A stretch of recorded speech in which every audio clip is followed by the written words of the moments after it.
Well, good afternoon. Thank you for coming to this pleasant event. I'm Joachim von Braun, the director at ZEF, and I warmly welcome you all, especially our awardee, Hossain Mondal, and our featured speaker, Dolf Gielen. I will introduce them later on further. And a particularly warm welcome also to our representatives of the Association of Friends of ZEF, who have made this award possible.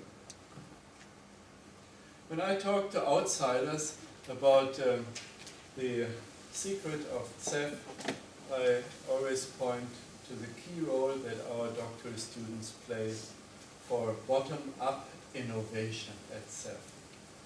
Top-down is what we do, we strategize, we say we should do more of this and more of that, but typically our doctoral students are ahead of us. And that is also the case with today's laureate. Last year, we decided in our directors' meeting, ZEF should do more on energy. Today, we celebrate a particularly strong dissertation which focuses on energy. It was, at that time, I think the only dissertation on energy. Now we have more. So, ZEF doctoral students are pioneering bottom-up new ideas, new topics, and sometimes they are breaking new ground on methods, but also even on themes. The world of energy is rapidly changing, and I'm sure we hear from Director Dolf Gielen of IRENA, the institution which focuses on innovation in renewable energy. He is the director of its Innovation and Technology Center, which was opened here last year by Germany's Minister of Foreign Affairs and Science Minister. It was a big show up on the Petersburg Hotel. I'm really pleased that you have come to Bonn and strengthen the international research community and innovation community here. And we look forward to your speech. We will hear a laudatio by Hans Hack of the Friends of ZEF. Mr. Hack is an experienced development expert, and he will put briefly the work of the Association of Friends and the elders among the Friends, who are bringing tremendous experience from their own lives in development to ZEF. And I welcome that Mr. Hack will speak about the Association of Friends, and he will do a brief laudatio about you, Dr. Mondal, because you will speak about your own research rather than somebody should talk about what you have been doing. So this is how we handle the day. In between there is a ceremony and a check. So after all, this is for real here, not just words. It's an award-winning dissertation which we are talking about today. So welcome to all of you, and I would like now to invite Mr. Gielen here to the podium to give his speech. Mind you, he has to run away to an airplane probably sharply at 7 or a bit earlier, but we want to see you again here. Thank you, and a round of applause to welcome you and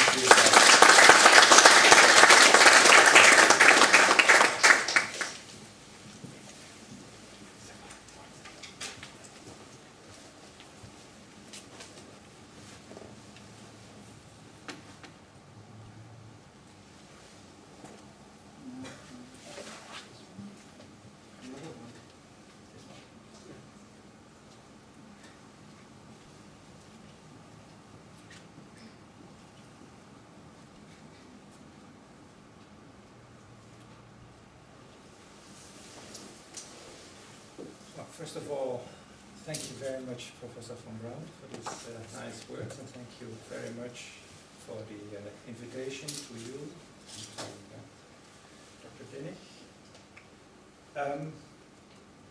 And before I forget it, of course, my congratulations to Dr. Mondal for this award. I'm very pleased with it because of, first of all, it's a Markov study, and I've been working with Markov myself for 15 years. In fact, I also did my PhD on a Markov study. And second, because it's a study about renewable energy. And it helps to build the case for why we need a transition to renewable energy. In my presentation today, I will focus on three issues. First of all, I want to talk a little bit about the governance of international renewable energy policy. Second, I want to talk about the recent trends and the current status of renewable energy worldwide. And finally, I want to talk about the prospects for renewable energy.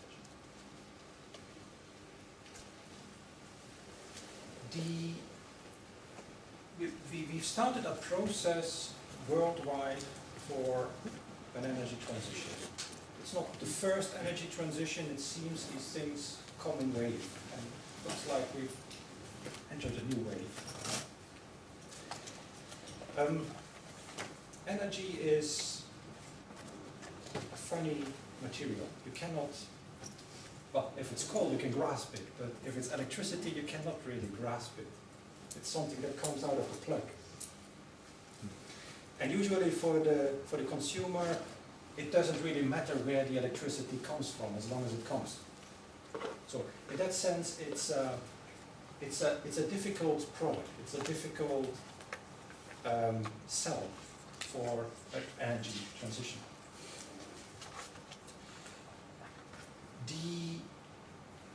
There has been huge technological progress in renewable energy during the past 2 decades or so. And first of all, there's a much broader range of technologies available today than there was in the early 90s.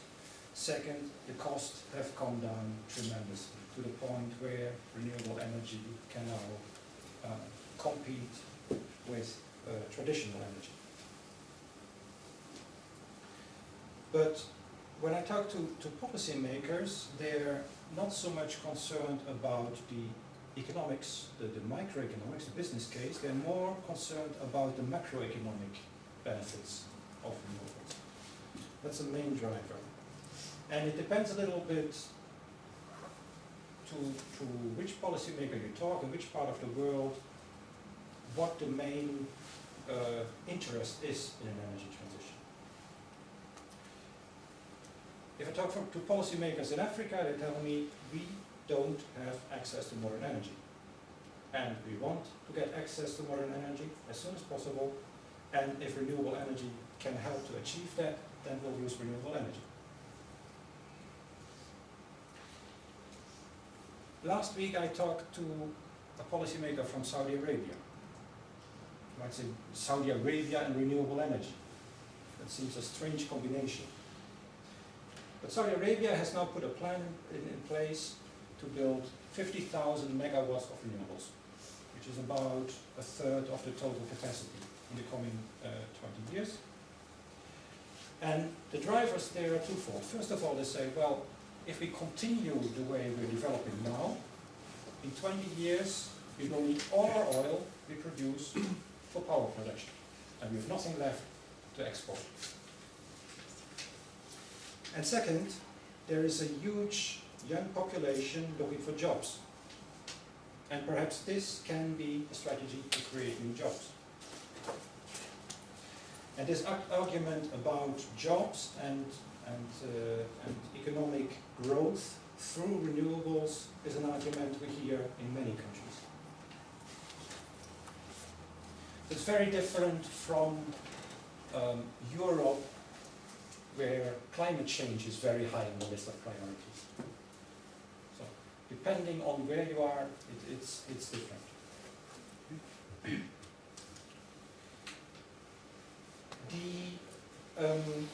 As I said, the energy transitions and the energy issues seem to come in waves. And if you look at what happened in the past half century or so, and in the 70s and 80s, energy policy was mainly driven by the establishment of OPEC and the following oil prices. So it was a supply security discussion.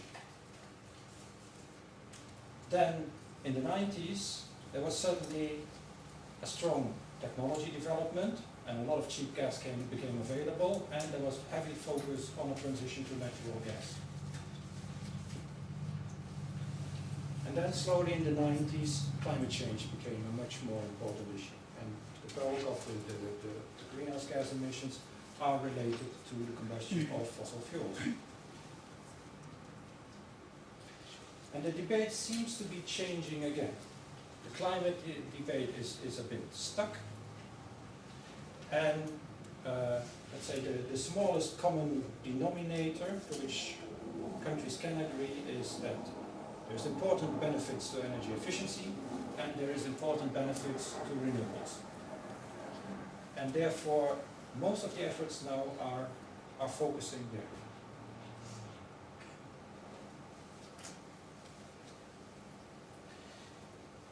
Now, if you look at it from a scientific or from an engineering perspective, then there are two sides to an energy transition.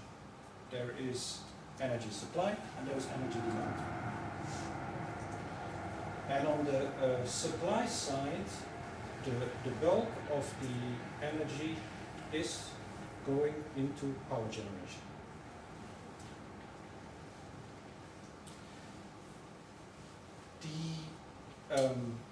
The use of renewables in power generation is well established and is growing rapidly. One of the drivers is that a lot of renewable power options are low cost. I think especially about hydropower, large hydropower, but also onshore wind, for example, in many places.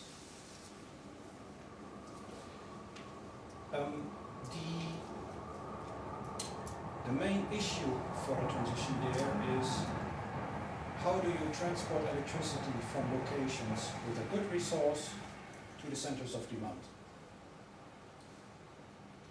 And the second problem is that electricity storage is still challenging today.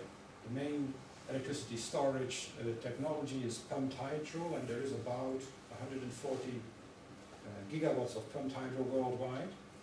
But that compares to 5,000 gigawatts of power generation capacity. So we need a massive storage solution if we want to move to variable renewables such as solar PV and wind. And then a practical problem in many places is what will be the business model and how do you develop these projects at the next latest rate.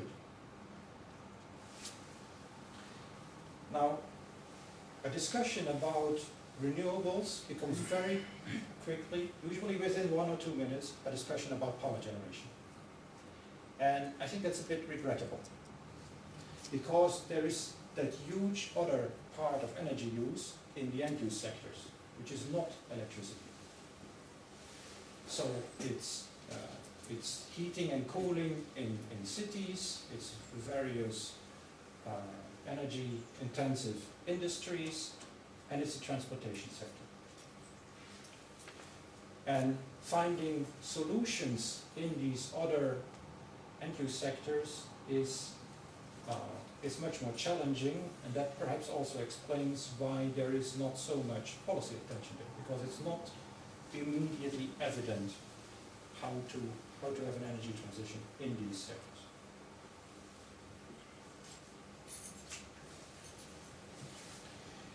Now, in terms of governance, so I mentioned that OPEC was established, And in response to OPEC, then the energy consuming countries at the time established the International Energy Agency. And the other international energy body is the International Atomic Energy Agency in Vienna. So from a start, it was a bit of a fragmented design. There has been talk about a UN energy agency, all-encompassing energy agency, for quite some time. But politically, it's very difficult to establish because the interests are so divergent.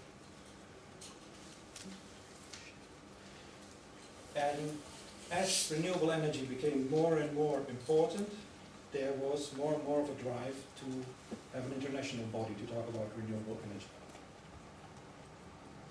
Germany, and especially the German parliamentarian Hermann Scheer, has been very key person in establishing this agency.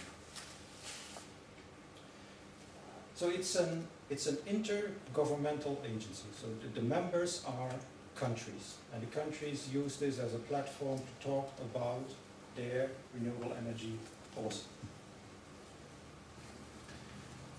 Right now there is more than 100 member countries, and there's another 60, 70 countries in the process of accession, which is a very rapid growth if you consider that the agency was only established in April last year. So again, it indicates a worldwide interest in renewable energy.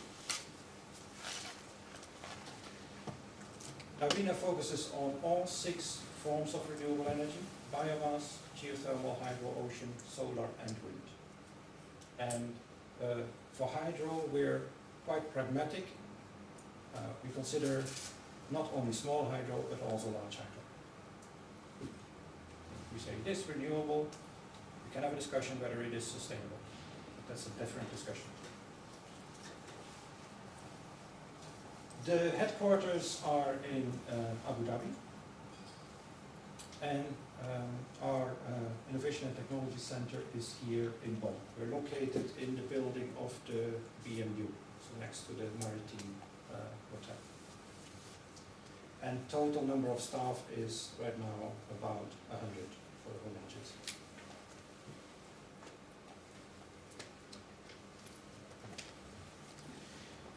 Now, I mentioned the challenge of coming to an international energy agency. As a second best approach, the General Assembly has called 2012 the Year of Sustainable Energy for All, and the Secretary General has started an initiative in this field. And this initiative has come with a number of recommendations for what good targets would be in a UN framework for energy development. These recommendations were discussed in Rio by the countries, and it's noted in the declaration. And it will be further discussed in 2 weeks at the General Assembly in New York. There are 3 objectives. The first objective is global access to modern energy for everyone by 2030. So the problem today is about 2.5 billion people using traditional biomass, about 1.3 billion people without access to electricity. The objective is to change this situation completely by 2030.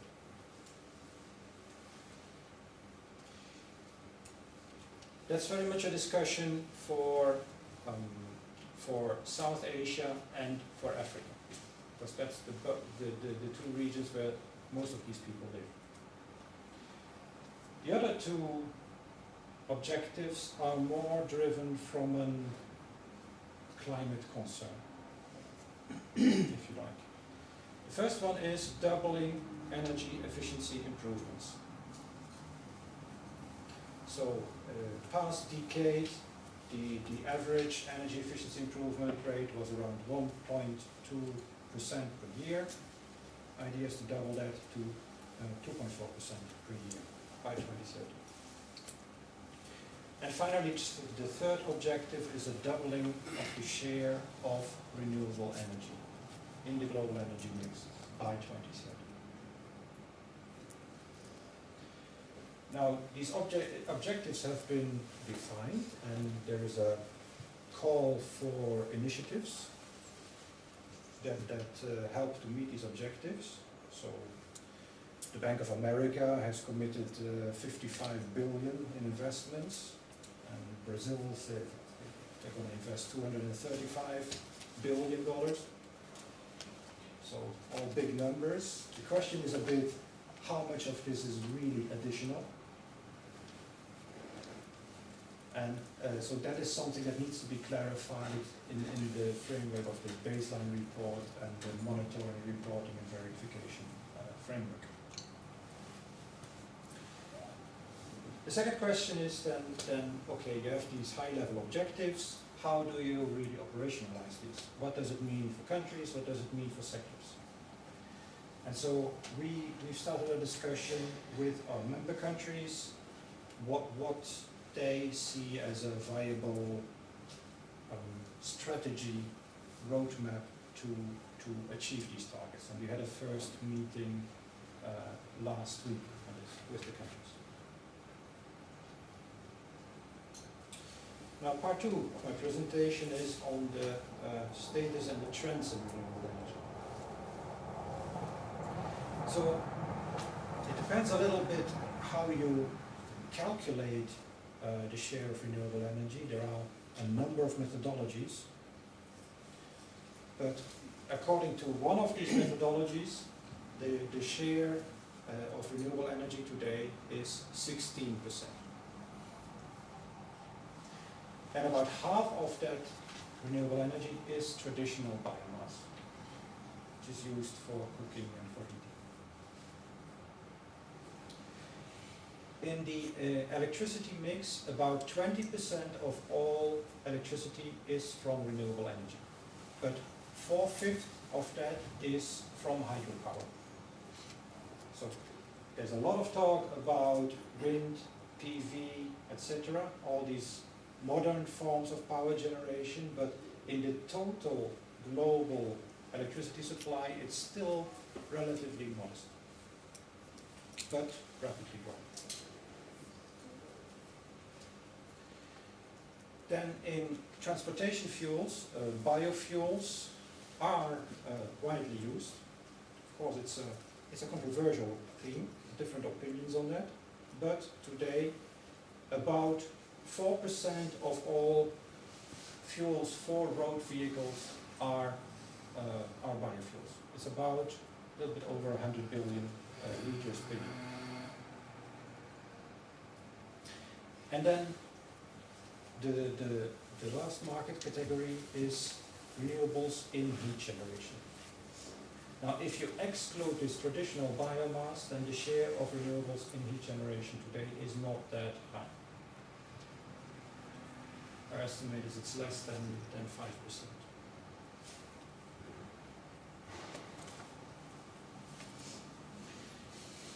The market for renewables has been growing very rapidly. What this graph shows is the share of renewables in annual power generation capacity additions.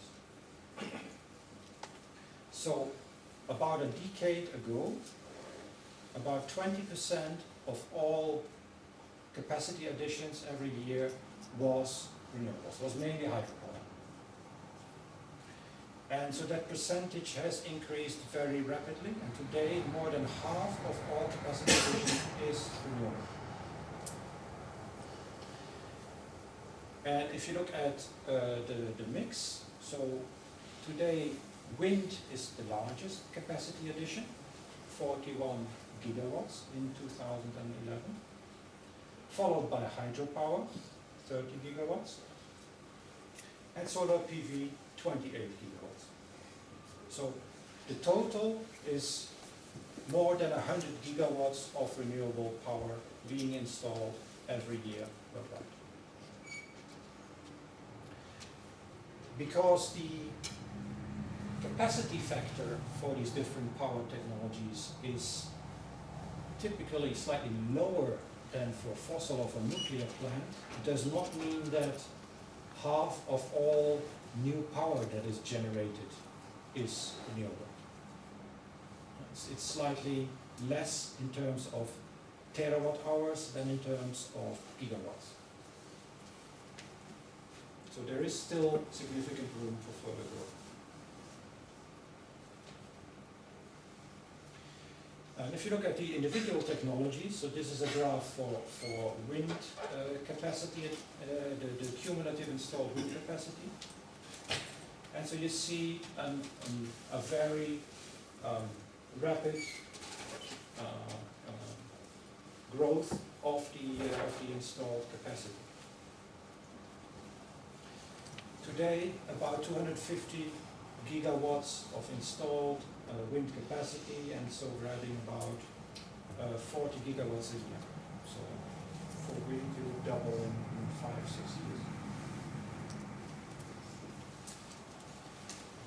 PV, even more remarkable numbers. So a decade ago, the installed PV capacity was virtually zero.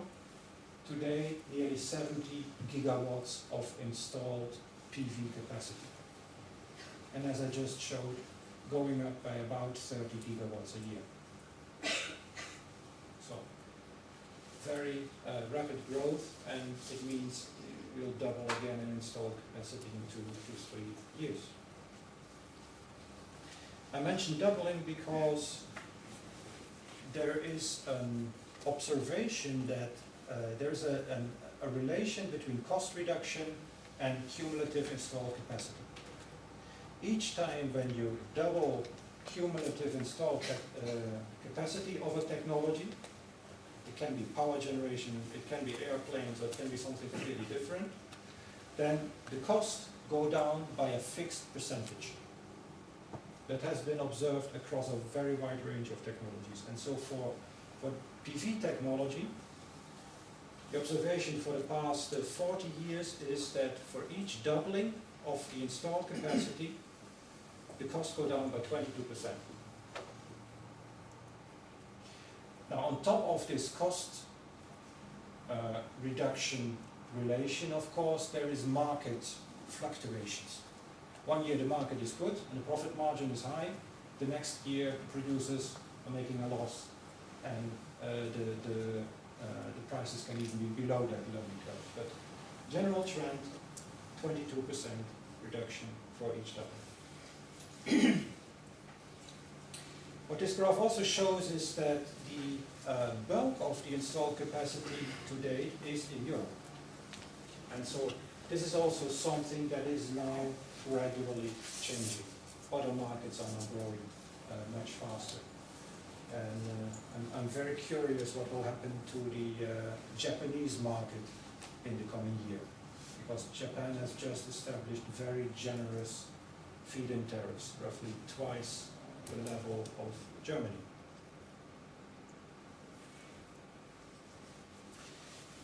Now, if you look at the total market size for renewables, then this graph shows that it has grown from around 35 billion in 2004 to around 260 billion in 2011. And the growth rate 2009-2010 was 20-30% per year.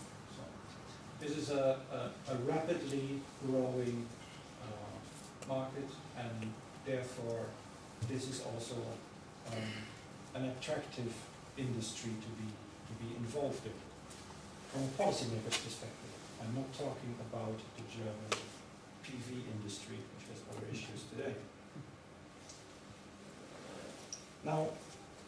roadmap for an energy transition. So I said the share of renewables today is around 16%. And therefore a doubling would take us to more than 30%. But the 16% of renewables today includes only 8 percentage points of modern renewables and 8% of traditional biomass. So the objective is to grow from 8% modern renewables today to more than 30% in 27. So it's more than a fourfold increase. And the International Energy Agency has done some analysis what will happen with policies in place and under consideration today. And their conclusion is that these policies will get us to 22%. So it's a growth from 16 to 22%, which is already a significant growth, but it's not sufficient in the light of this UN objective. And so there is a gap to be filled of more than 8 percentage points. Now, at the same time, we want to achieve the renewables target. There is this energy access target, and there is the energy efficiency target. And both of these targets have an impact on the renewables objective. Because the access target is to completely get rid of traditional biomass. So that goes down to 0 if that objective is met. And so that needs to be filled, that void needs to be filled by modern renewables.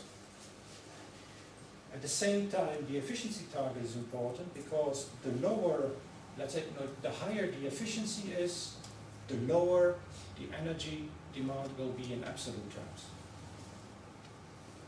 And therefore, it's easier to achieve a certain percentage of renewables. So this interaction of these three objectives is not trivial. We think that a proper strategy for access and efficiency can raise the renewables share with policies in place to 23%, but it still means that there's a 7 percentage point gap to be filled. So that's roughly equivalent to the share of modern renewables today. It's not trivial.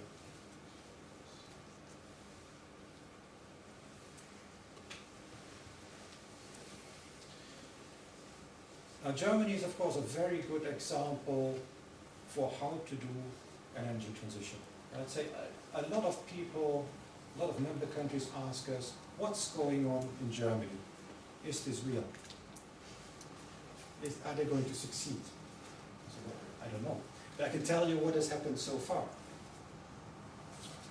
So the share of renewables in power generation has risen from 5% to 25% in about 2 decades, which is an impressive development. And the objective is another tripling of the renewable energy share by 2030, which is an even more ambitious objective than the overall UN objective. But it's clear there are also a number of challenges. The German feed-in law has resulted in additional cost of electricity. That today that addition is around 3.5 euro cents per kilowatt hour, and it's projected to rise further to perhaps 5 euro cents per kilowatt hour. At the same time, where the share of renewables in the power mix has increased significantly, it has also an impact on the prices in the electricity market. So on a summer day where maybe the wind also blows, you will have a lot of renewable energy available. And the price in the electricity market will drop to zero.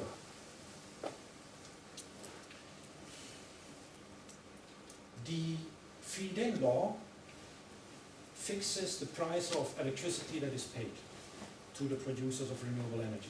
So the lower the electricity prices are in the market, the higher the costs are for this renewable feed-in to the electricity supplier and ultimately to the consumer. That is called the merit order effect. The other problem, which is widely discussed in the press, is the transmission challenge. So, in order to meet this objective, there is strong emphasis on offshore wind as a supply option. That's capacity in the north, while the centers of the demand, especially where the nuclear plants are shut off, are in the south. So you need transmission lines from the north to the south. And that's not a technical problem, but it's a planning problem and an acceptance problem.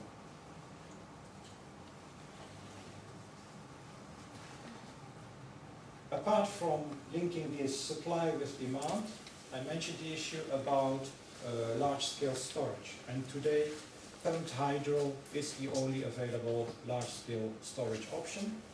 And in the region here, the bulk of that pumped hydro capacity is in Norway.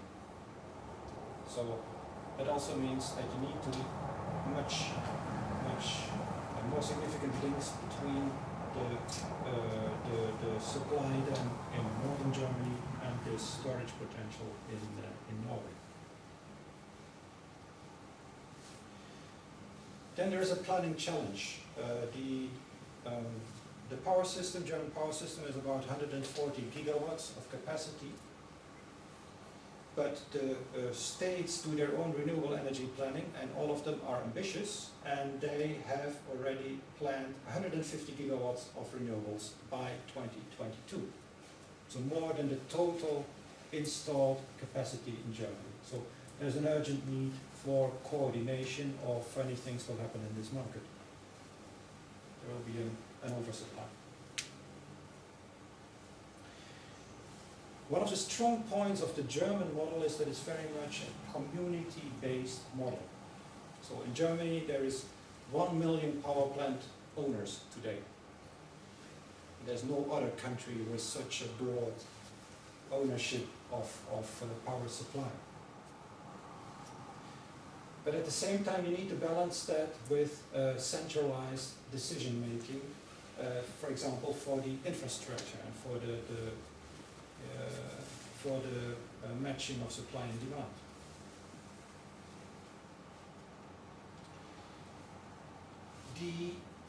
One of the challenges for acceptance has been, as I mentioned, the high feed-in tariff and the rising electricity prices, but the other one is that while the PV industry was a very solid industry until about 3-4 years ago, today the situation has dramatically changed.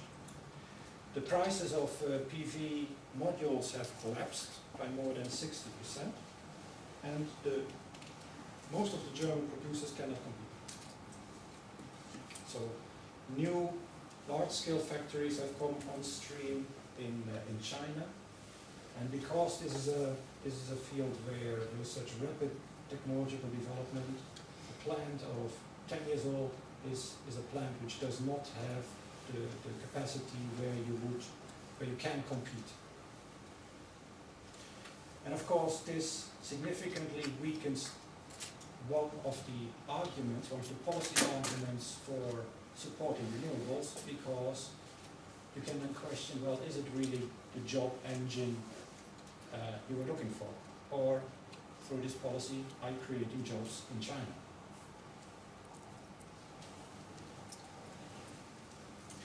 And the final argument, final challenge is that the feed-in tariff is not equally paid by all consumers. So the energy-intensive industry is exempted from the feed-in tariff, argument being that they're exposed to international competition, and this would harm their competition.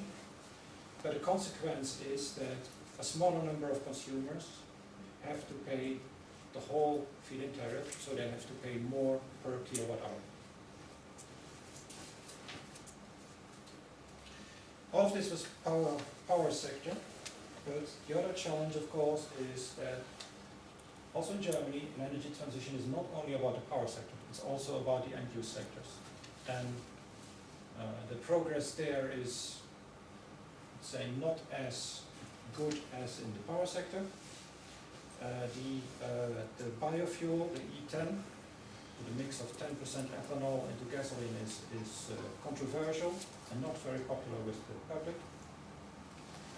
And progress in introducing renewables in industry and buildings is not what you would like to see for such an energy transition.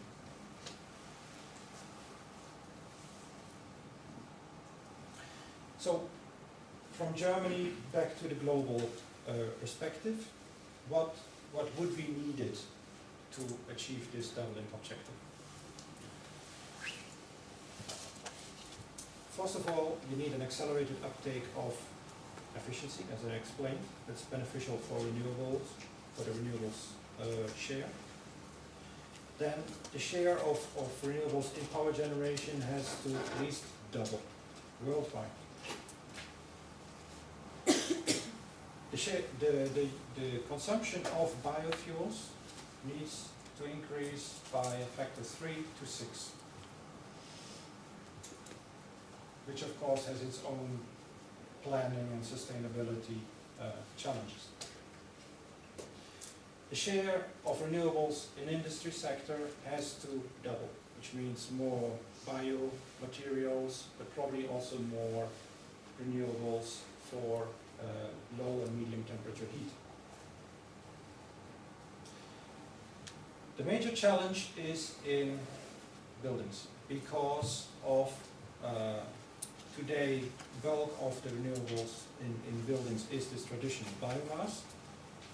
So that when that's gone, you need a much faster growth on modern renewables, and it's not so easy in countries with an established housing, with an established housing stock, where the turnover rate is slow and the retrofit of buildings is much more expensive than building new zero energy buildings.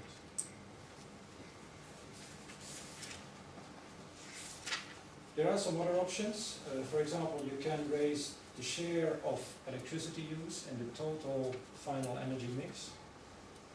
If you do that, combined with rapid growth of renewables in power supply, then it will result in an overall higher share of renewables. And there are another number of ideas on let's say, technological options, but some also accounting options that could help to make this objective.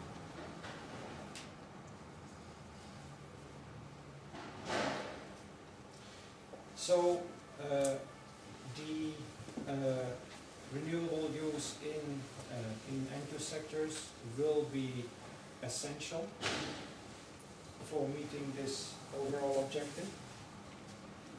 In the transport sector, efficiency comes first, but apart from efficiency, we also want renewables, and then there is really a technological challenge still for renewables in the transport sector. This is one of the sectors where increased use of electricity can be an important strategy, but electric vehicles today are still expensive. The battery cost is a real problem, and also the performance in terms of drive range is still a problem. There's rising attention for biogas. In Germany there's now around 100 biogas stations.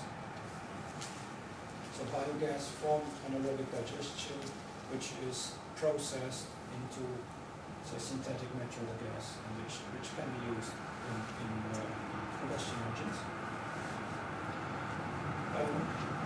But apart from cars, there's the other half of transportation energy demand. There's trucks, there's ships, and there's airplanes. And for these transportation modes, there is today, apart from biofuels, no clear strategy to introduce a significant amount for renewables. So you can wonder whether the best use of a limited amount of biofuels is for cars, as ethanol. 90% of all biofuel today is ethanol for cars. Or whether you should redirect that production and focus instead more on diesel, kerosene and bunkering oil substitutes. In industry, again, efficiency first, but there are interesting low temperature applications, solar heat, below 100 degrees is no problem, but recent developments is that you can go up to 200, 250 degrees with fairly simple technology. Biomass feedstocks, bioethylene, biomethanol, etc. is technically feasible. Biomethanol, for example, there's a large plant in the north of the Netherlands. But in most cases, the economics are not yet there. It only works if you work with cheap feedstock. And finally, in industry, you have a unique feature which you don't have in the other end-use sectors, and that is you can relocate industries to places with abundant renewable energy supply. For example, why not locate aluminium smelters next to hydro plants, etc., which has been done in the past, but which trend could be strengthened. And buildings, as I mentioned, again, efficiency first, as in all the end-use sectors, and there's the challenge about what to do with retrofit. We started on a roadmap for renewables in cities, and it seems with policymakers there's not yet a huge appetite to go into renewables. They all say, well, let's do efficiency first.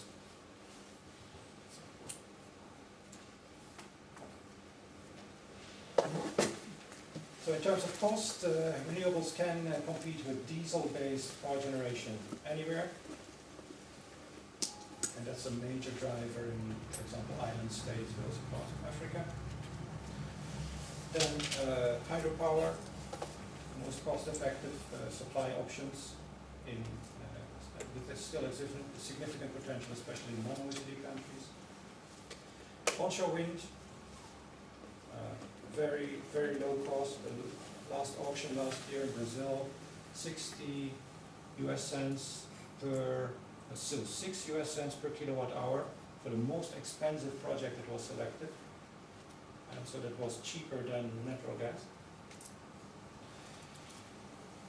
And the PV, so that's, I'd say, the major change in the last 2-3 years, that the costs have come down significantly, and PV can compete with the market prices in Europe.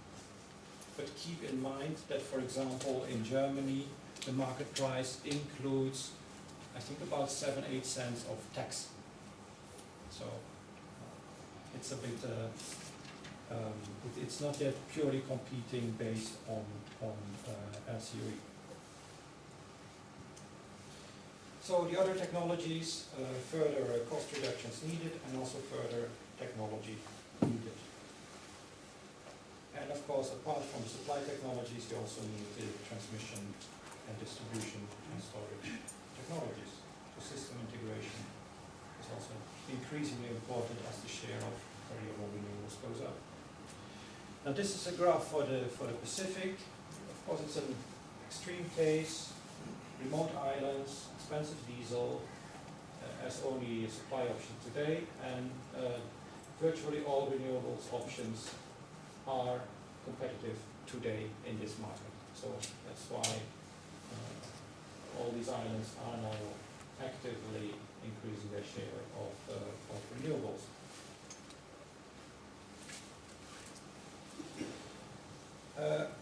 worldwide, today 5,000 gigawatt installed capacity, 2030 8 to 9,000 gigawatts.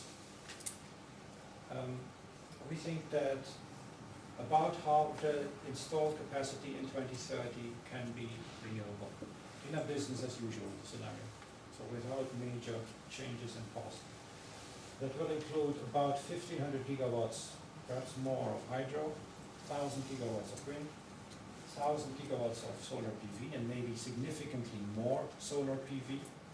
There could be some pleasant surprises there. And then maybe another 300 gigawatts of other power supply capacity, renewable power supply capacity. So already, if you look at trends today, very significant change is happening worldwide.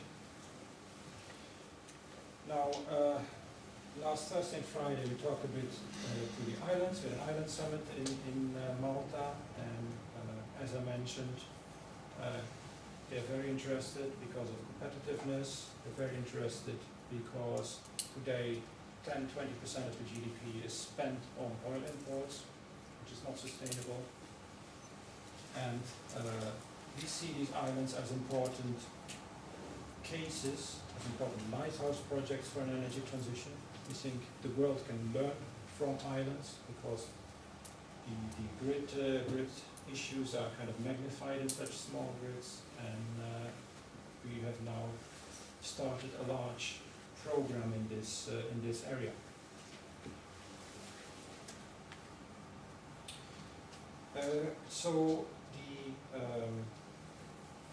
Given the time, I will not go into detail what the strategies are for a transition.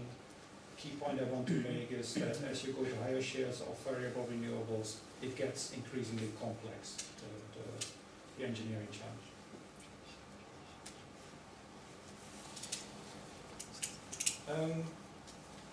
And then of course I want to say a few words about power system models.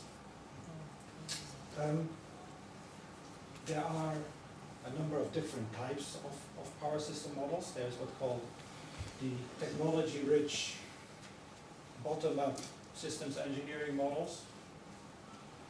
There's Markal, there is Message, there's a number of others. And there is more the econometric type of models. Now it depends a little bit on your time horizon, which type of model is the most appropriate and the type of transition you expect. If you expect a significant transition, then a bottom-up model is probably better for the analysis than an econometric model, which uses historical relations. In my view, these models are especially valuable for planning of the power sector. But what I found a challenge was that the representation of the end-use sectors in these models is not very advanced. Typically they use a least cost planning algorithm, and investments on the end-use side are valued the same way as investments in the power sector. And as a consequence, the results often show huge improvements of efficiency at the cost of investments in the supply side. While in reality, the consumers who should do these end-use efficiencies are not as cost sensitive as one would like. There are a whole range of reasons why consumers do not invest in cost-effective energy efficiency options, and that is not really captured by this model. Second challenge is on the planning scale. So these bottom-up models are very good at, let's say, monthly, quarterly planning. They're not as good in the planning on the second or sub-second scale. And there are also important power system operational issues on that scale if you go to high shares of variable renewables. So for that, typically another type of models is used. So usually I would recommend don't use a single model, but use a suite of models if you have to plan such an energy transition. And I'll stop there. Thank you very much.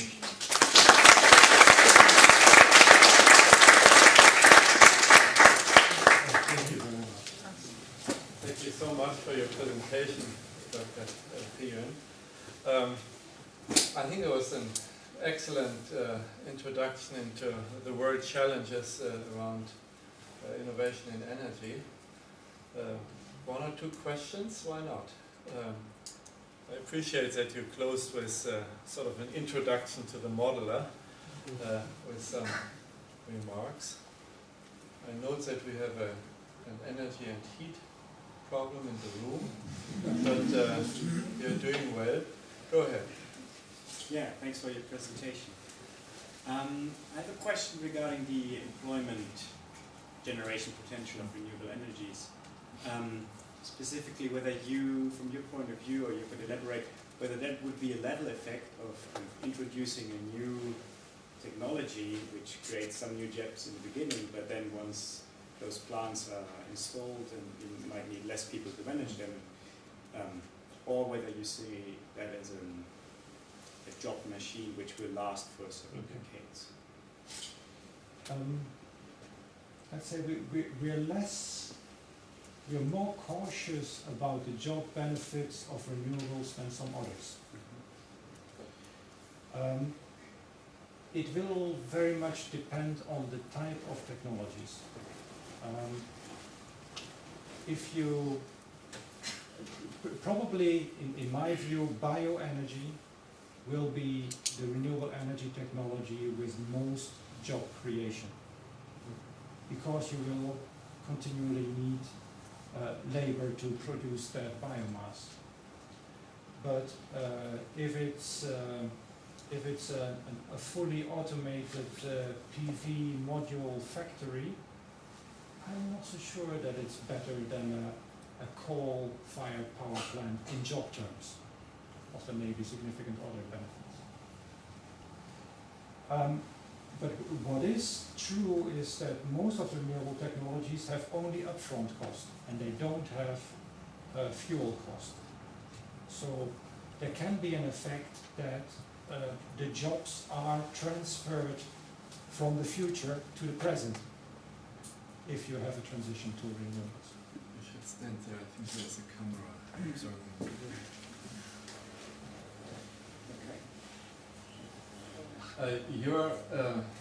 You seem to be quite optimistic about biomass. The German National Academy last month issued a review piece which came out rather pessimistic and say, look, there are no significant opportunities. You take issue with them? Well, they said no significant opportunities in Germany, first of all. Okay. I was quite skeptical about the global picture, Europe as a global picture. Let's say there are different views on the prospects for bioenergy. First of all, bioenergy is not a single source of supply. You have to diversify between, let's say, energy plantations and residues. And on the side of the residues, I think there is still significant potential, and nobody will argue with that you can use residues. The big question is on the energy plantations, and that will very much depend on what will happen to agricultural productivity. That will depend on what will happen to global food consumption, especially meat consumption, and perhaps also to some extent what the impact of future climate change will be. So that makes it a very difficult planning problem. How to deal with such an uncertain supply. At least I wouldn't, let's say, bank the whole energy system on future energy plantations. I think that would be too much risk. Time is going by. I would like now to ask Mr. Hack to come forward and give us a laudatio of the laureate. And then we move on to the Czechs. You see, I'm an old-fashioned man. I have my ideas on paper and there's nothing to see. And what I want to talk about is about the level of below that, the problems which we were hearing during the last half an hour. It's more about how to bring development about, how to get it to the ground. So, dear audience, fellows and students of the ZEF, on behalf of the Society of the Friends of ZEF, I have the honor and great pleasure to express our congratulations to the laureate Dr. Hossain Mondal on the award of the Society's prize for the best doctoral thesis written at ZEF in 2010-2011. Before taking a closer look at the laureate and his thesis, I would like to make a few remarks on the Society of Friends itself. Actually, the members of the Society of Friends are mostly old friends. Among the many meanings of old friends, I have in mind the following two. First of all, old friends are generally good friends. And secondly, most of the now old friends of ZEF are also old hands. Most of them have vast experiences in one or more of the many fields of practical development policy and assistance during their professional life.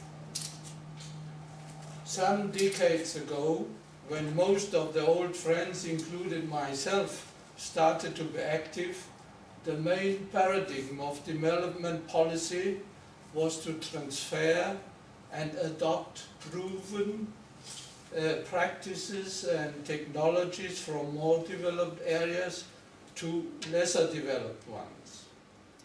Projects were constructed to remove identified crucial obstacles to economic growth and social welfare, mostly in countries of the so-called Third World.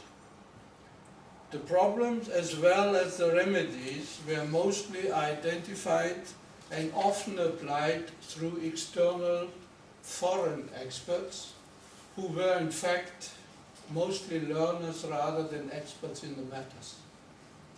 To be honest, the success of these generally well-intended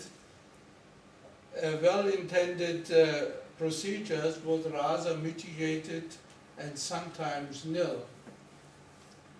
In hindsight, it took almost one generation's time of global trial and error in the practice of development assistance to shake the belief in the mechanistic monocausal approach to problem identification and problem solution, and to gradually lead to the understanding of development as a complex and iterative process in living communities.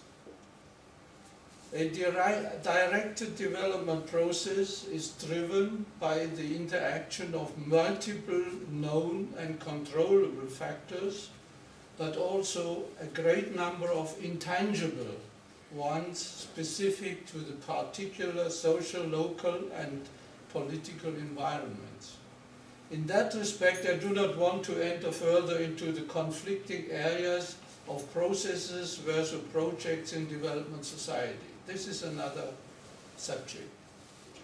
Although studies and research into development matters have been very popular in sidelines in many academic disciplines ever since, today there are still only few and quite recent institutions who have drawn the compelling conclusions from limited effectiveness in the past and conduct their research and tuition along the following two principles.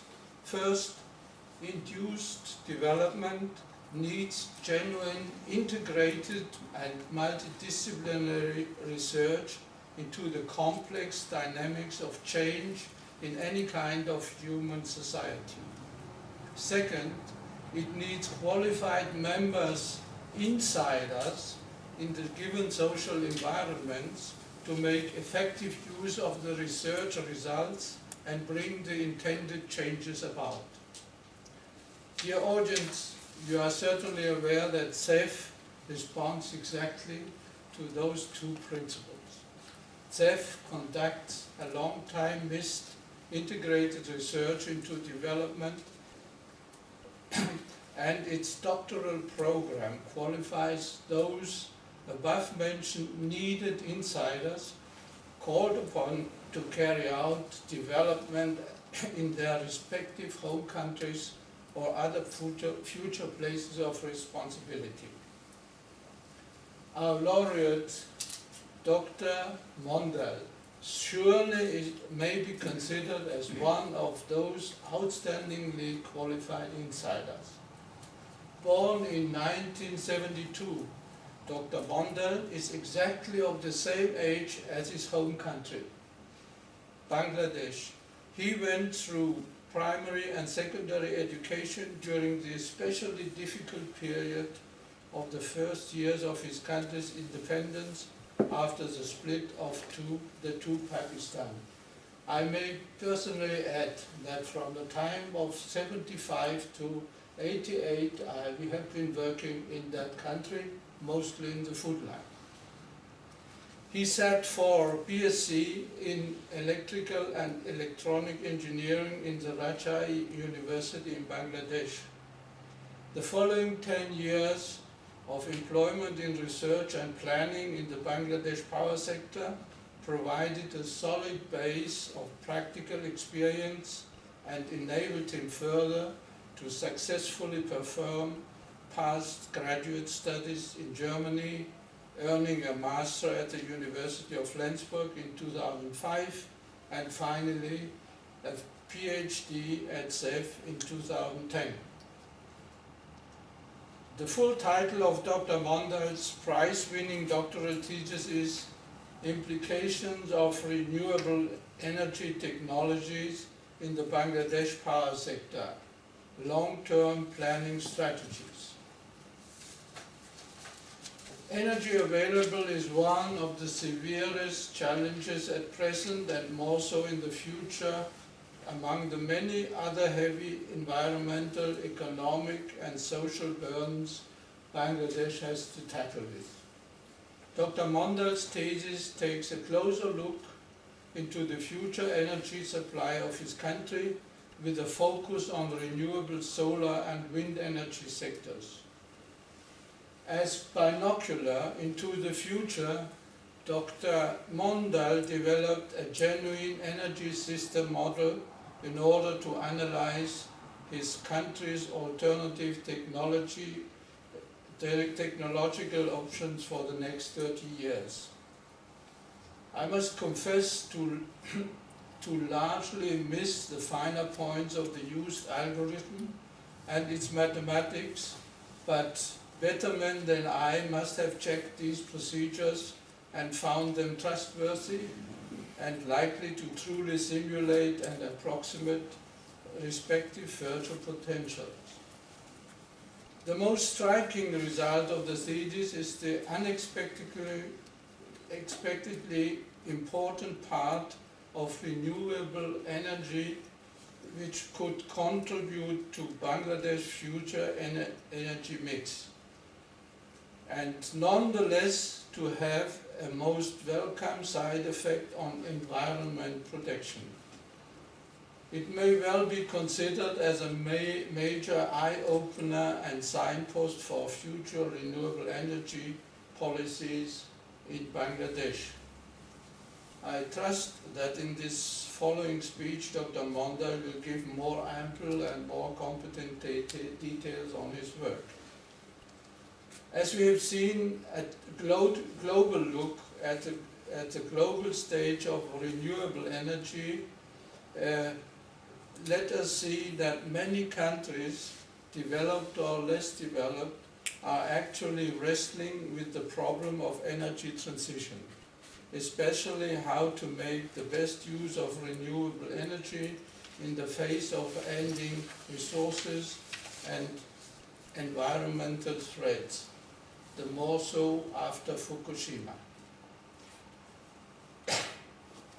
It might be hoped that Bangladesh and many other countries may find the right men and women who share the same visions as Dr. Hossain Mondal and have the strength and endurance to transfer new and so far unexplored potentials and procedures into reality.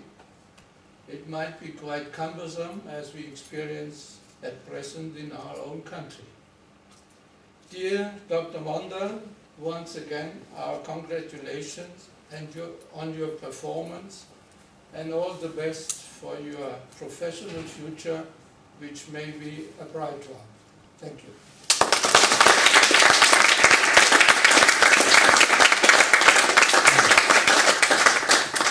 Dr. Mondal, please come here, stand here.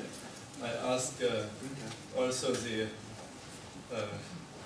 vice chair of the Friends, Ambassador Schlagenwald, the secretary of Friends, my colleague Dr. Denich, to join us. Dr. Gielen, please come join here as the featured speakers.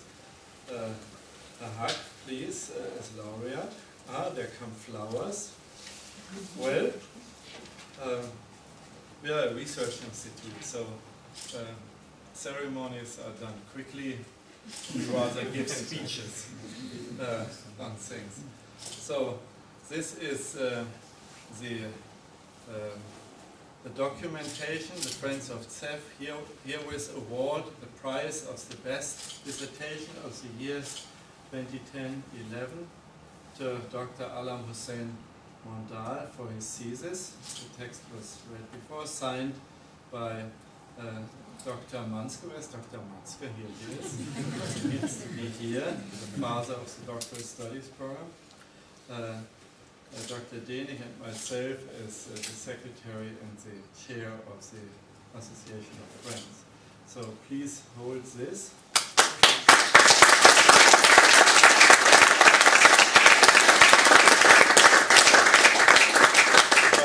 Put this into your pocket.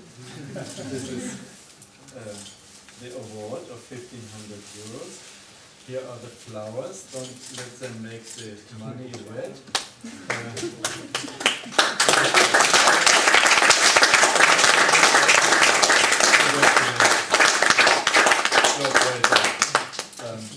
Please drop this material to receive. I hold your flowers so that you can receive proper handshakes and congratulations.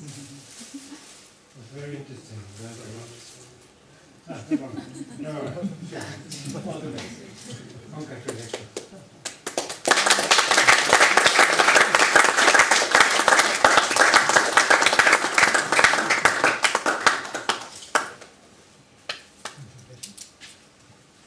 Well, colleagues, let's settle down and listen to Dr. Mondal. While you are settling down, let me underline that every dissertation at ZEF deserves a prize. Dissertations at ZEF are done after years of hard work. And the prize those of you who complete their dissertations get is a doctoral degree. And that is worth a lot from University of Bonn or one of our partner universities, but let me just underline, there's competition. The committee of the Association of Friends and of us who review the dissertation, especially the Association of Friends leadership, looks at not only academic excellence, but at relevance. So there is this additional touch to their selection criteria. Well, aspire to the next best dissertation. And with these words, I hand over to you, I think I should open this and help you find your presentation. You do that, yeah? Well, you are an alumnus, you know how to do this. Go ahead.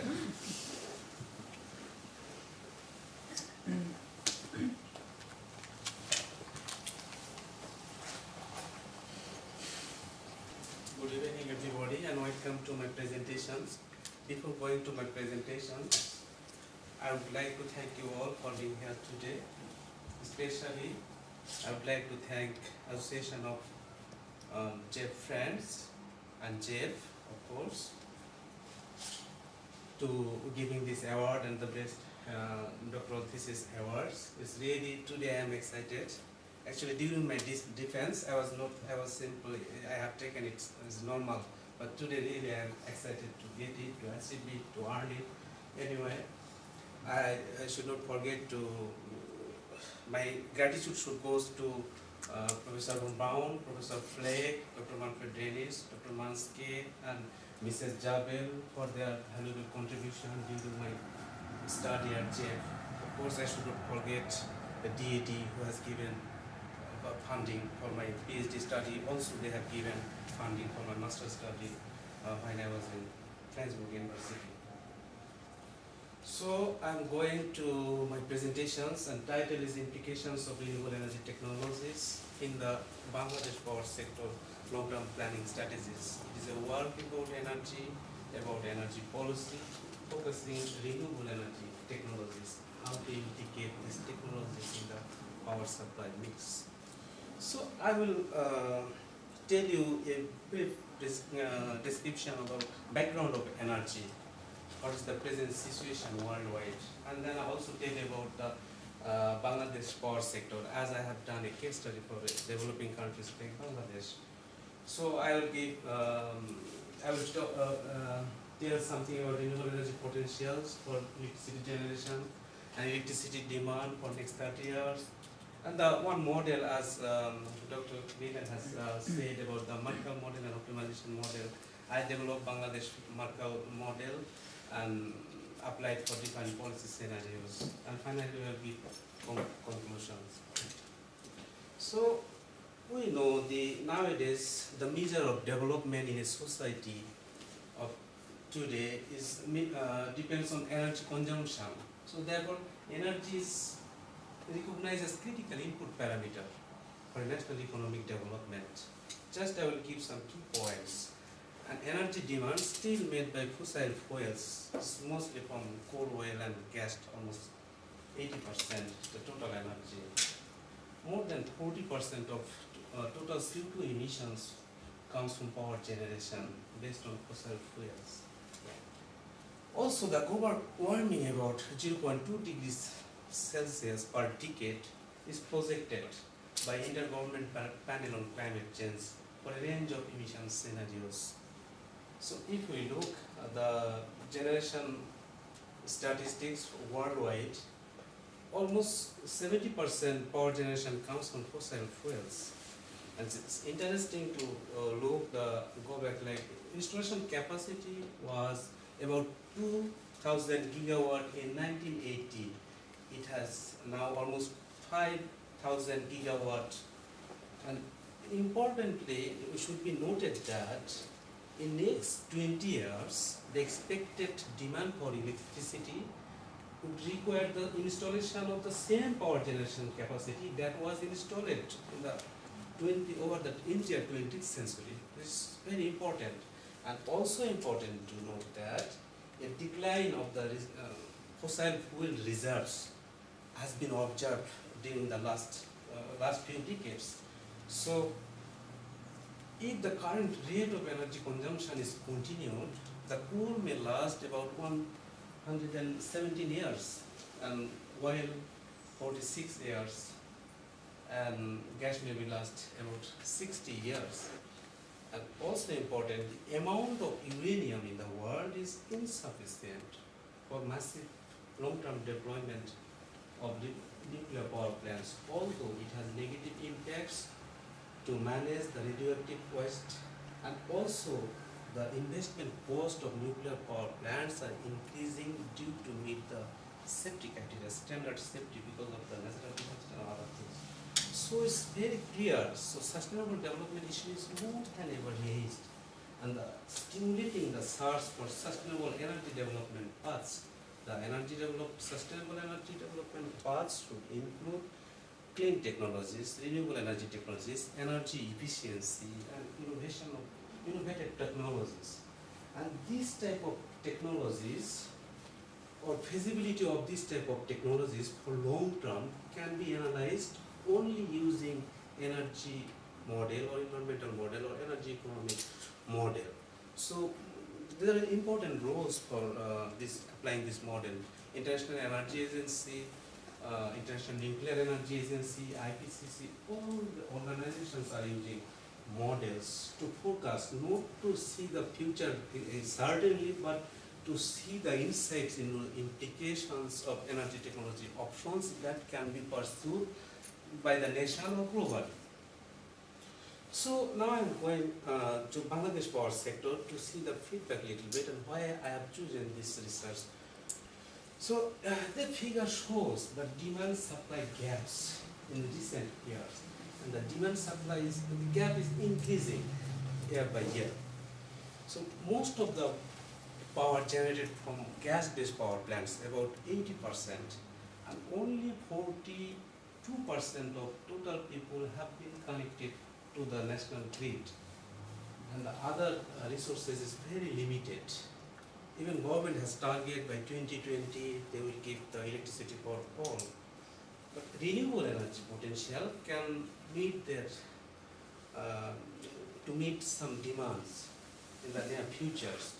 So in a word, I can say Bangladesh facing daunting energy challenges, security concerns over growing fuel imports, limited domestic energy resources, and projected demand shows that electricity that will exceed domestic supply. It means that it shows that we have to be dependent on imported fuel to meet the future electricity demand.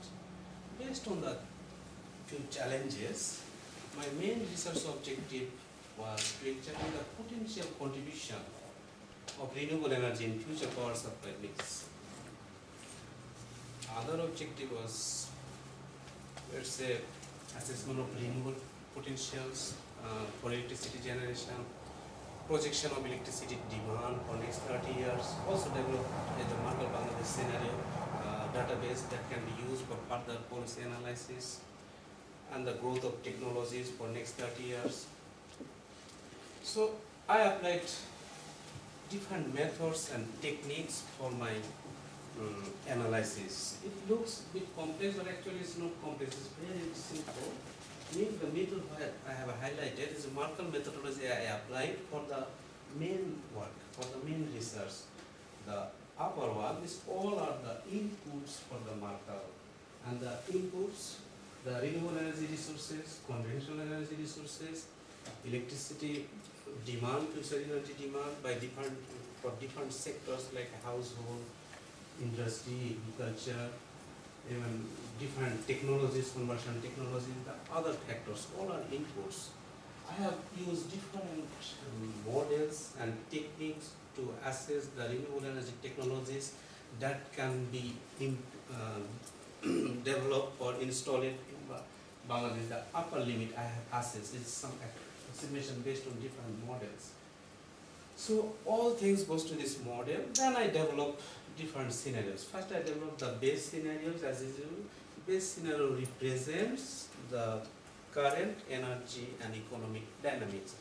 I will discuss about the other scenarios later on. So look at the renewable energy potential. The figure shows the solar radiation of Bangladesh and area of Bangladesh.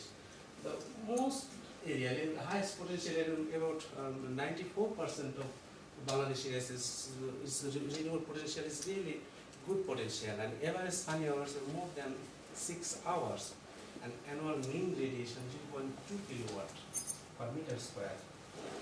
Considering 1.7% of total Bangladesh lands means can be used for grid connected solar electricity. So considering 1.7% of total Bangladesh land, it can be produced or can be installed at almost 50 gigawatt. So which is almost 10 times higher than the present generation capacity in Bangladesh. So simply I developed this wind map for Bangladesh. It clearly only shows the coastal areas with potential for wind. And I have used one model, Hossain model is called, and developed by National Renewable Energy Laboratory. And I use this reference wind turbine to get their outputs, and applying this model and NASA data sets, I get total potential about 4,600 megawatt, the two wind potentials. Just I'm giving the summary, the potential.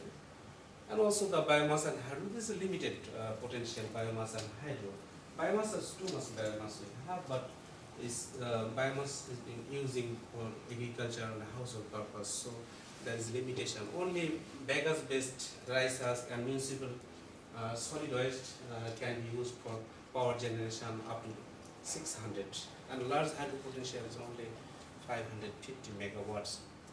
So these are the inputs for the model and the upper boundary for the model.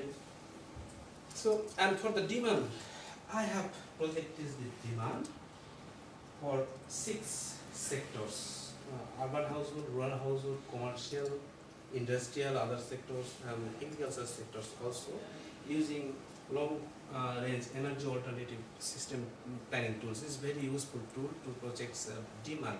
And I have used energy intensity method. Energy intensity is this energy use per activity, the kilowatt hour per household or per society, like energy intensity. And for the household purpose, I use energy intensity as kilowatt hour per household.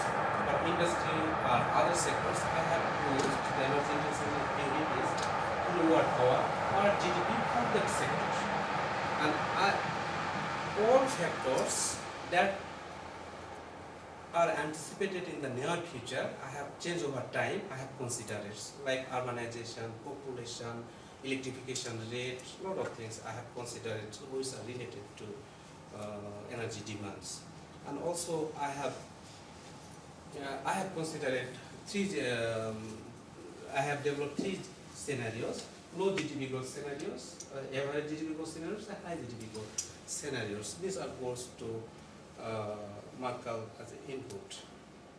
So in 2005, total demand was about 18 terawatt hour. In low GDP growth scenarios, it's increased 7.5 times by 25 years, and 11 times in average GDP growth scenarios, and it is 16 times more than the busier scenario in high GDP growth scenarios. So this is the reference energy system for Bangladesh. Reference energy system is a system that represents the activities and technologies of an energy system, including demand, supplying technologies, everything. So this is the inputs for the model, like which type of resources we have, even upper bound, like coal, how much potential we have and how much can be used for the power generation in Bangladesh. Coal imported, I have considered it, and gas extraction, how much gas we have reserved, total reserve, and how much are being using or can be used for next 25 years. And oil, how much we have is very limited. It's oil import, I have considered it, and all renewable sources, hydro, biomass, wind, and solar, I have considered it. And the existing technologies and innovative technologies like solar, wind, all technologies I have considered as for the base year, because all technologies normally we imported technologies, so we should depend on the international like innovative technologies also, it should come. And then finally I have given this is the point 2, 3, this is efficiency of these technologies, and these are efficiencies, one sort of things. And finally, don't think about just this generation technologies. This I have used the efficiency of these technologies. Finally, it generates electricity, and the system loss was in 2005 as a base year about 21%. So 0.79 I have used, and this electricity goes to the all sectors. This is the reference energy system for Bangladesh in 2005. Then I developed for next 25 years database. So let's go for the results what it shows. In the base scenarios, total capacity, 2005 total capacity needed is 5.5 gigawatt, and 2015 it shows that we need 14 gigawatt to meet the demand for 2015, and coal-based power plants contribute only 14%. Mostly 80% contribution comes from natural gas-based power plant, and only, sorry, okay, that's 2005 if we consider it. So up to 2005, so this is the domestic energy supply, up to 2025, we need 18% imported energy to meet the demand for the 2025, and for 2035, 57 gigawatt we need to meet the demand for 2035. And since situation had changed from the base year or the initial period, it shows the gas-based power plants were dominating to the power sector. And the later period, it shows the coal-based power plants are dominating or generating more electricity to meet the demands. And also important that 2035 it needs 54% imported energy, considering the all things that what I said, the total reserves, how much can be used for these resources. So 54% need imported energy to meet the demand for 2035. This is the base year scenario. So if we go for the other scenarios, the limited gas scenario, I mean in the business as usual scenarios, I use the total reserve that can be used for power generation, and limited gas scenario I consider a certain amount of gas will be available during my study period, like with expectation that there are new fields are coming up to explore the gas. So that's why I considered, but there is no significant difference from the baseline scenario. And renewable target production scenarios, government has target like 5% electricity from renewables by 2015, 10% by 2020, and I have considered 15% by 2035. So this is the target renewable energy production scenarios. And the non-coal import scenarios, it means government encouraged to use the on potentials. So they don't encourage to import energy. So if we don't import coal, then what will happen? How much the cost will be needed to meet the demands, and what sources are needed to meet the demands, and which type of technologies? So it clearly shows the implications of the solar energy contribution is significant in the targeted renewable energy production scenarios, also non-coal import scenarios. The total generation capacity is a lot, about almost 100 gigawatt to meet the same demand. The reason behind that, the implications of renewable energy technologies, and renewable energy technologies have limitation to generate electricity during the whole period. Means it is only the solar PV, only daytime they can produce. So wind for 30% can be used. So that's why the capacity level is high, but meeting the same demand. So one important thing is, up to 2030 we don't need sources.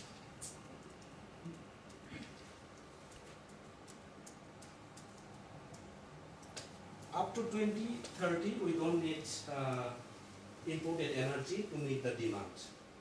But 2035 we need anyway the oil-based power plants, because the only gas-based and renewable technologies are not capable, cannot cater the whole entire energy demands. So we need to be imported anyway the oil to meet the 2035 demand on that scenario. So the capacity levels, the share of capacity levels of renewables technologies is too much. The targeted renewable energy production scenarios and non-coal import scenarios. So I have developed the other policy scenarios Like this is base scenarios and CO2 10% emission reduction scenarios, CO2 20%, CO2 30% reduction compared to the base business as usual scenario level. So all, as Bangladesh is a developing country, it has no target to reduce the CO2 emissions, but to see the impacts, if we have target, is it how much the potential for CDM benefits or other things. So I have used 10%, 20% and 30% CO2 emission reduction scenarios compared to the busier scenarios. And I have used to this 2035. This is shows the primary energy mix. I have used a principal matrix to compare the resource level. This resource level is for 2035, and it clearly shows the base year, the policy scenarios, it needs less energy to meet the same demand. So the policy scenarios has positive impact, like co-benefits of CO2 emission scenarios, that it requires less energy due to selection of clean technologies and efficient technologies. And this is in the middle of the blue bar, it shows the percentage increase of system cost. Total system cost is cost related to power generation, the whole system cost. If the basic scenario level needs 100 euro, then it goes for CO2 10% emission reduction scenarios, it goes almost 9% more. And there's 25 more and almost 45% more the investment required to meet this 10%, 20% and 30% CO2 emission reduction. And so it has positive impacts for energy security options. And energy security is indicators considering the net energy changes, like dependency on imported energy and diversification of energy usage. So if imported coal from 2005 to 2035, if we consider the base year is 100%, and that it goes down to 85% to 48%, means 30% CO2 emission reduction scenarios, it required 52% less imported energy. This is important. And also the coal-based, I have simply said like coal and renewable. Coal-based generation was almost this amount, and the renewable-based generation was 210 terawatt hour in the base energy scenarios. And see the other scenarios, coal-based power plants generation is decreasing. Here it is decreased by 10%, 21% and 32%. And renewable power generation has increased by 2 times, 3.5 times and 5 times for that scenarios. So it has co-benefits, it's less energy to meet the same demand, it improves the energy security, and also it chooses the clean technologies. The same cases, if we consider the other scenarios like tax, if we add carbon tax, so what will happen? I have added low tax, medium, high and high tax. Low tax means I have considered 15 euro per ton of carbon, CO2, and also medium tax 30 euro per ton, and medium high 60 euro per ton, and high tax scenarios I have considered 120 euro per ton. And the capacity generation mix I have considered for 2035, I have considered as a principal metric to compare the results for the implications of technologies. It clearly shows low tax scenarios and base scenarios are almost the same. And the medium tax scenarios is implicated huge renewable energy technologies.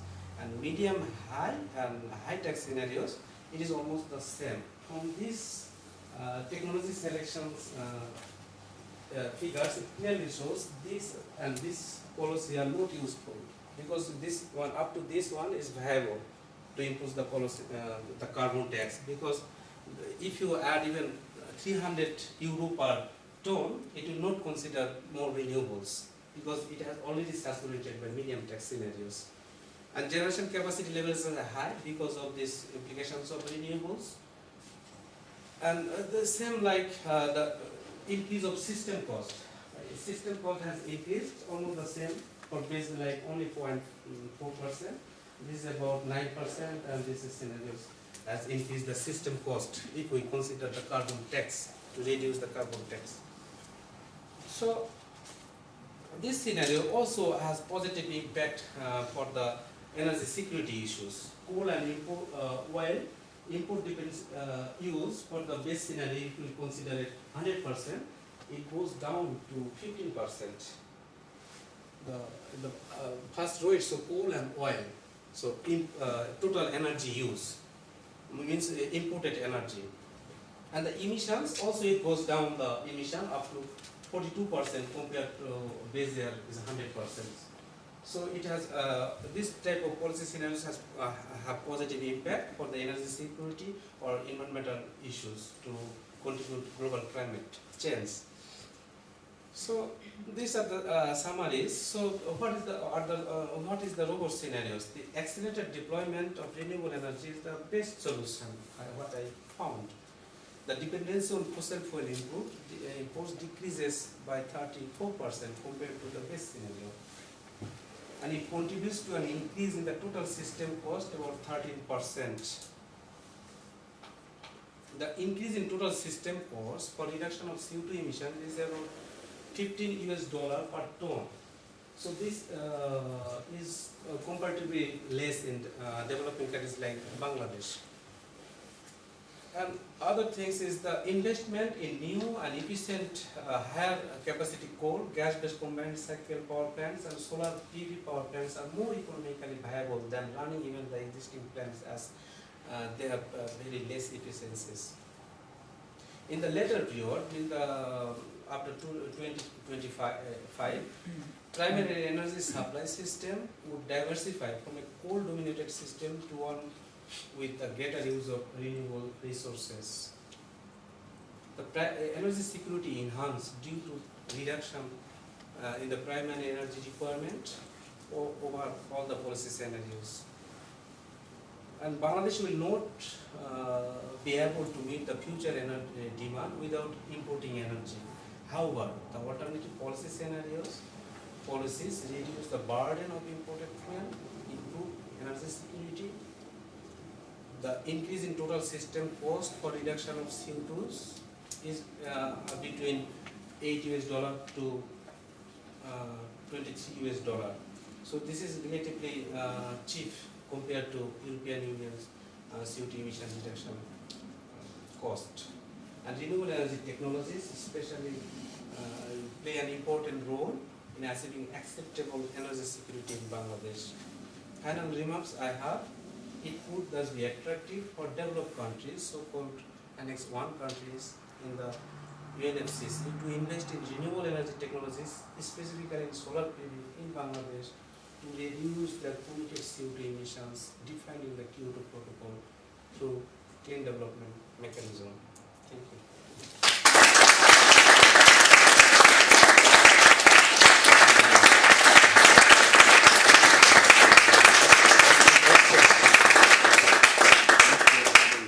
Well, thank you very much, Dr. Mondal. This was very nice to see your presentation, to be reminded of your excellent dissertation. Ladies and gentlemen, we have listened to two experts who have their headquarters in Abu Dhabi. They will fly there tonight or tomorrow again. The world of energy is changing very rapidly. You must personally see that in Abu Dhabi now, having studied your own country. I understand you go back later this year and to further apply your research knowledge to the energy sector in Bangladesh. There's a lot more to do. On methodology, you pointed out the room for improvement on modeling, the marker model, econometric studies. I think for ZEF, the frontier of energy research is really bringing different disciplines together. On the technology side, from the natural resource ecology, from economics, from consumer and business acceptance side. So I think all different departments of ZEF can get together on energy. On energy, access to energy, about poor people in low and middle income countries. And I think in the end we will learn something for our own energy adjustment policies in Germany from that. Thank you all again, and I believe there is a little drink outside. Best wishes.